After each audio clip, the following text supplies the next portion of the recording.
মাননীয় প্রধানমন্ত্রী এবং তার সরকার সবাই দক্ষ জনশক্তি গড়ার জন্য কাজ করে যাচ্ছে। কৃত্রিম বুদ্ধিমত্তা আছে, এআই বলি, আর্টিফিশিয়াল ইন্টেলিজেন্স, তার মধ্যে দিয়েও আমরা সাংবাদিকতাকে আরো বেশি বিকশিত করতে পারি, এই পেশাটাকে আরো বেশি ফ্রুটফুল করতে পারি।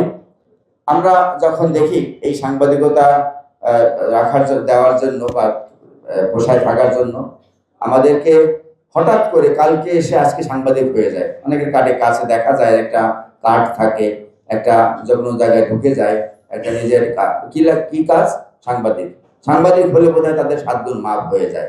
তাদের সব কোথাও গিয়ে তাদের আর সমস্যা হয় না, যে কোনো জায়গায় ঢুকে যেতে পারে। এইটা বোধহয় আমাদের হওয়া উচিত না।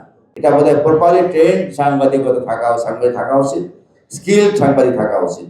মাননীয় প্রধানমন্ত্রী এবং তার সরকার সবাই দক্ষ জনশক্তি গড়ার জন্য কাজ করে যাচ্ছে। In the heart of the city rises a destination built for greatness.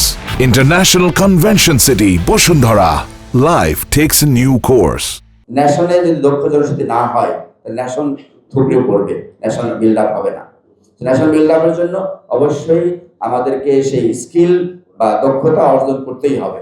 এই জন্য যাতে করে এই ধরনের হঠাৎ করে সাংবাদিক বা বাই চান্স সাংবাদিক হওয়ার লোকজন যেন না থাকে, আমাদের যেন সত্যিকারভাবে পেশাদার, শিক্ষিত, মার্জিত, ভদ্র, সমাজে উপকারী, পরোপকারী সাংবাদিক থাকে, তাহলে অবশ্যই এই জগতের মানুষগুলো আরো তাদের সবাই শ্রদ্ধার চোখে তাকে রাখবে। সাংবাদিকতার সাথে যোগাযোগ বা টেকনোলজিক্যাল যোগাযোগ থাকার কথা, প্রযুক্তির সাথে সম্পর্ক রাখা উচিত। এজন্য আমাদের ইতিমধ্যে ঢাকা বিশ্ববিদ্যালয়ের সাংবাদিকতা বিভাগ থেকেও আরো 2টি বিভাগ তৈরি হয়েছে। একটা হলো টিভি মিডিয়া, আর একটা হলো প্রিন্ট পাবলিকেশন। তো আমরা এটা ভালো দিক, একই সাথে আমরা বলবো যারা সাংবাদিকতা ডিপার্টমেন্টেও যেন তাদের সেই ইনফ্রাস্ট্রাকচার থাকে, মিডিয়া ল্যাব থাকা উচিত। তাদের সেটা অন্যকে না দিয়ে দেওয়া, যে টেলিভিশন ডিপার্টমেন্ট আছে ওখানে দিয়ে দিলাম, তা না দিয়ে বরং টেলিভিশন বা সেই মিডিয়ার যা থাকা উচিত সব এই বিভাগেরই নিজেদের স্বয়ংসম্পন্ন ল্যাব থাকা উচিত। সেখানে আমি আর নাম বললাম না, কি থাকবে। আপনাদের একটা স্বয়ংসম্পন্ন ল্যাব থাকার জন্য যা প্রয়োজন সেটা আমাদের করা উচিত। সেখানে প্রয়োজন হলে আমরা আমাদের প্রশাসন থেকে সহযোগিতা করবে, আমরা না পারলে আমাদের মন্ত্রী মহোদয় আছেন, তাদের কাছে সহযোগিতা চাইব।